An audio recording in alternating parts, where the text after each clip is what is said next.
ఈరోజు పార్టీ బాధ్యతలు చేపట్టిన మన యువ నాయకుడు మరి మన జిల్లా అధ్యక్షుడు గారికి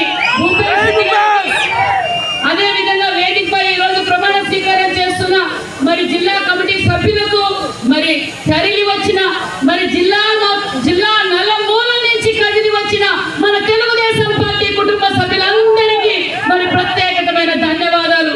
మరి కడప అంటే ఒకప్పుడు మేము అనంతపురే, నేను అనుకునే కానీ అప్పట్లో కడప అంటే రాజశేఖర్ అంటే ఏదో సంథింగ్, కడప అంటే అబ్బో అని భయపడేవాళ్ళు.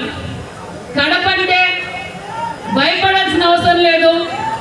కడపలో తెలుగుదేశం జెండా ఎగరేసి మేము సైతం తెలుగుదేశం 7 సీట్లకు 5 సీట్లు గెలిపించుకున్న నాయకత్వం ఉన్న కడపకు నిజంగా వేదిక మీద సీనియర్లకు మరి తెలుగుదేశం పార్టీ కార్యకర్తలకు మరి చిరస్సు మంచి ధన్యవాదాలు కూడా తెలియజేస్తున్నాం. అన్న నందమూరి తారక రామారావు గారు తెలుగుదేశం పార్టీ స్థాపించిన తర్వాతే బడుగు బడిగిన వర్గాలు మరి మహిళలు యువత అవకాశాలు కల్పించిన వ్యక్తి అన్న నందమూరి తారక రామారావు గారు అన్న విషయం తెలియజేస్తున్నాం. ఈ రోజు మేము వేదిక పంచుకోగలుగుతున్నాము. బడుగు బడిగిన వర్గాలు మహిళలు అంటే అన్న నందమూరి తారక రామారావు గారు తెలుగుదేశం పార్టీ పెట్టిన తర్వాతే తెలుగు రాష్ట్రానికి స్వాతంత్రం వచ్చిందన్న విషయాన్ని కూడా మీకు అందరికీ తెలియజేస్తున్నాం. అంతేకాదు పటేల్ పహారీ వ్యవస్థ కావచ్చు, మండల వ్యవస్థ కావచ్చు, కరణాల వ్యవస్థ కావచ్చు, మరి రెడ్డి వ్యవస్థలు కావచ్చు రద్దు చేసి మండల వ్యవస్థను తీసుకొచ్చి పంచాయతీలో రిజర్వేషన్ కల్పించి యువతని ప్రోత్సహించిన నాయకుడు అన్న నందమూరి తారక రామారావు గారు. అదే స్ఫూర్తితోనే ఈ రోజు అదే తాతగారి స్ఫూర్తి, తండ్రి గారి అనుభవం, తల్లి గారి క్రమశిక్షణతో మన యువకుల మనగా నారా లోకేష్ బాబు గారు ఈ రోజు నేను సైతం ఆంధ్రప్రదేశ్ ప్రజల కోసం మరి యువకుల పాదయాత్ర చేసి యువకుల పాదయాత్రలో ఎవరైతే యువకులు బాగా కష్టపడ్డారు, ఎవరు వాళ్ళ కమిట్మెంట్ తో పనిచేశారని గ్రహించి ఈ రోజు యువతకు అవకాశం ఇవ్వాలనే గొప్ప సంకల్పంతో మరి భూపేష్ రెడ్డి గారికి ముఖ్యంగా ఆల్మోస్ట్ కమిటీ సభ్యులు కూడా యూతే ఉన్నారు. చాలా సంతోషంగా ఉంది అనే విషయం కూడా తెలియజేస్తూ మరి నేను తెలియజేసేది ఒకటే, మరి వేదిక పెద్దలందరినీ సహకరించుకొని ఇంకా కొంతమంది పెద్దలు ఉంటారు. కులాలకు పార్టీలకు మతాలకు అతీతంగా చేస్తున్నాం. గత 5 సంవత్సరాలు మనం చూసాం. దోచుకోవడం, దాచుకోవడం, ప్రశ్నిస్తే కేసులు పెట్టడం, కల్తీకి కేర్ ఆఫ్ అడ్రస్ ఏంటో ఒక్కొక్కటిగా బయటపడుతున్నాయనే విషయం మీకు తెలియజేస్తున్నాం.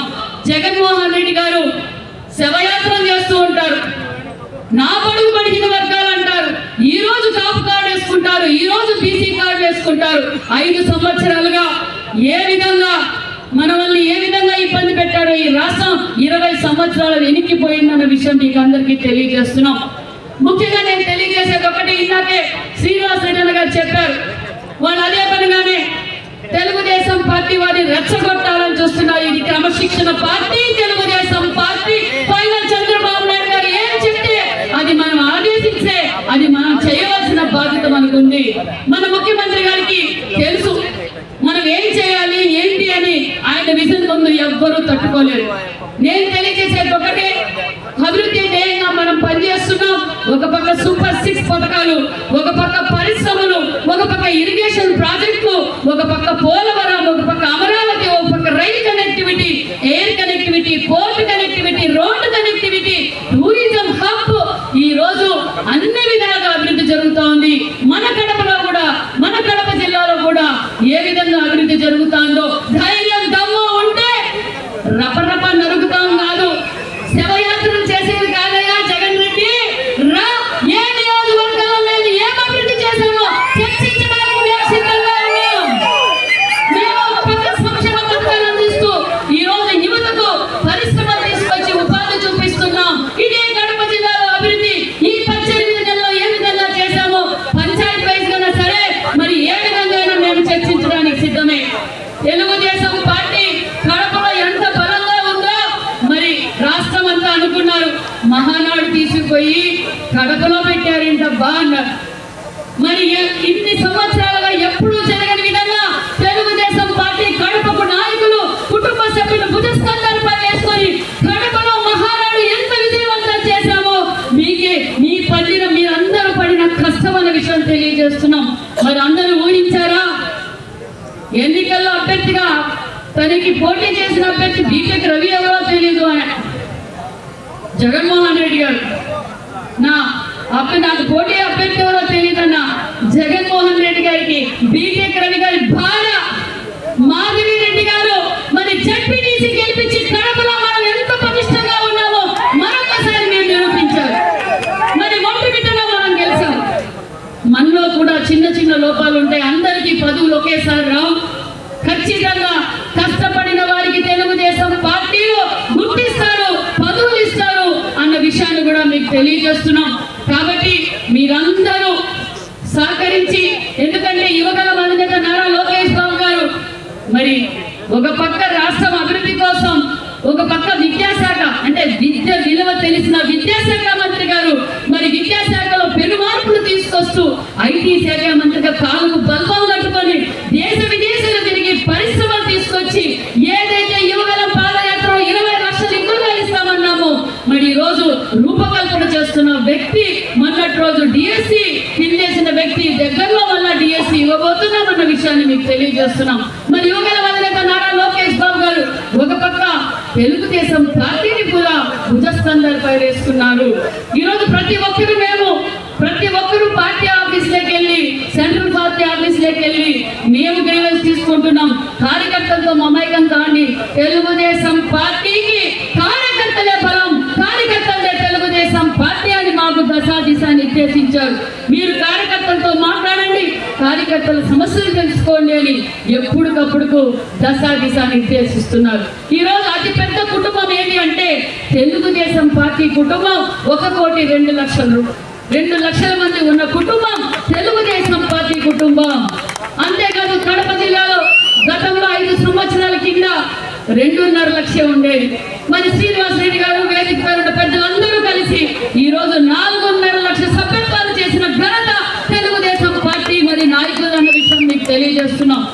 అంతేకాదు ఏ పార్టీలో కూడా మరి లోకేష్ బాబు గారు మరి పార్టీ కుటుంబ సభ్యులు అనుకోకుండా ఏదైనా జరగరాది జరిగితే 5 లక్షల ఇన్సూరెన్స్ ఇస్తున్న ఏకైక పార్టీ తెలుగుదేశం పార్టీ. ఈ రోజు సీఎం రిలీఫ్ ఫండ్ కావచ్చు, ఎన్ఆర్జీఎస్ వర్క్లు కావచ్చు, ఆరోగ్య పార్ట్ హౌస్ కావచ్చు, మరి అభివృద్ధి ధ్యేయంగా పనిచేస్తున్నాం. నేను గర్వంగా చెప్పగలను, ఏ పార్టీ వారు కూడా వైసీపీ పార్టీ వారు ప్రజలు లేకపోతే మేము ఈ పని చేశామని చెప్పుకోలేరు. తెలుగుదేశం కార్యకర్త మేము ఈ పని చేశాం, 14-19లో ఈ పని చేశాం, ఇప్పుడు ఈ 18లో మేము ఈ పని చేశామని చెప్పుకోగలరు కూటమి నాయకులు, కార్యకర్తలు అన్న విషయాన్ని నీకు తెలియజేస్తున్నాం. కాబట్టి నేను తెలియజేసేది ఒకటే, చర్చ జరగాలి. మన కూటమి ప్రభుత్వం ఇది అతి తక్కువ కాలంలో మన రాష్ట్రాన్ని అభివృద్ధిలో ఏ విధంగా తీసుకెళ్తుందో మన సొంత చర్చ జరగాలి. మనం రెచ్చిపోవాల్సింది, వాళ్ళు ఎంత రపరప బాబాయినే నరికారు, ఇంకో బాబాయ్ నిజం ఒప్పుకున్నాడని ఆయన కూడా జాగ్రత్త చెప్పాలి. ఎందుకంటే కల్తీ జరిగిందని ఇంకో బాబాయ్ ఒప్పుకున్నాడు. మేము ముఖ్యమంత్రి గారికి వేదిక ద్వారా తెలియజేసేది ఒకటే, సార్ మీది ఎలాగో పెద్ద మనసు, చాలా దయగలిగిన మనసు, అభివృద్ధి ధ్యేయంగా పనిచేస్తారు. మరి ఇంకో బాబాయ్ కూడా సెక్యూరిటీ పెంచి ఆయనకి తగు జాగ్రత్తలు తీసుకోవాల్సిందిగా కూడా ఈ సభాముఖంగా మేము తెలియజేస్తున్నాం సార్. ఎందుకంటే పదవి కోసం, రాజకీయాల కోసం వాళ్ళు ఏమైనా చేయగలరు. కాబట్టి మనం జాగ్రత్తగా మరి ఆయన కూడా చూసుకోవాల్సిన బాధ్యత మన ఉంది అనే విషయం కూడా మీకు తెలియజేస్తూ, నేను తెలియజేసేది ఒకటే, తెలుగుదేశం పార్టీ కుటుంబ సభ్యులకు ఖచ్చితంగా పెద్దలు మరి మొన్నటి వరకు బాధ్యత తీసుకున్నారు. మరి పోలేక్షారి సభ్యులు ఎప్పటికప్పుడు మీ సూచనలు, సలహాలు మరి భూపేష్ రెడ్డి గారికి అందజేస్తూ, వేదిక పైన ఉన్న పెద్దలందరూ మరి మరింత తెలుగుదేశం పార్టీకి బలోపేతం చేయాలి అనే విషయాన్ని కూడా మీకు తెలియజేస్తూ, నేను ఇంకో విషయం కూడా తెలియజేస్తున్నా, ఖచ్చితంగా యువతకు లోకల్ బాడీ ఎన్నికల్లో లోకేష్ బాబు గారి యువతకు అవకాశాలు ఇవ్వబోతున్నారన్న విషయాన్ని కూడా మీకు తెలియజేస్తున్నా. యువతకు రాజకీయంగా అవకాశాలు ఇవ్వబోతున్నాం. మరి ఏదైతే ఈరోజు యువకుడు చేయగలరా లేదా అనుకున్నారు, Mahanadu success, ZPTC success, Vontimitta success, మరి వీళ్ళందరి సహకారంతో మనం సక్సెస్ అయ్యాం. మీ అందరి సహకారంతో ఖచ్చితంగా మన భూపేష్ రెడ్డి గారు, వారి కమిటీ సభ్యులు, మన జిల్లా